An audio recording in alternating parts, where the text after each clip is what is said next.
ये ओन चौधरी के ऊपर इतना बड़ा जुआ क्यों खेला गया? मैं वही कह रहा हूँ ना, देखें ऐसे ऐसे कैंडिडेट्स को जितवा दी है, मतलब जो घर में दूसरी दफ़ा सालन भी मांगे तो उनसे घर वाले उनको नहीं देते। पहले नवाज शरीफ होते हैं, शहबाज शरीफ होते हैं, समझ आता है कि सलमान राजा को हरा रहे हैं। जी। ये ओन चौधरी के ऊपर इतना बड़ा जुआ क्यों खेला गया? सलमान राजा साहब के साथ धांधली करके ना मेरे ख्याल से सबसे बड़ी गलती कर ली है।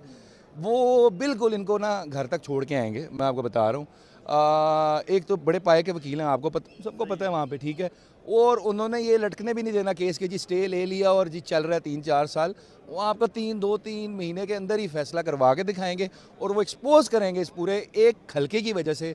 पूरी धांधली वो एक्सपोज करके दिखाएंगे आपको। यार मैं आपको बताऊँ, आप अभी NA 128 का सर्वे कर ले, बल्कि आपने किया भी होगा। आपको अगर मतलब कि 10 में से 8 बंदे ना कहने हमने सलमान राजा को वोट दिया है, तो मेरे आप इधर मैं आपको जुर्माना दूंगा, ठीक है।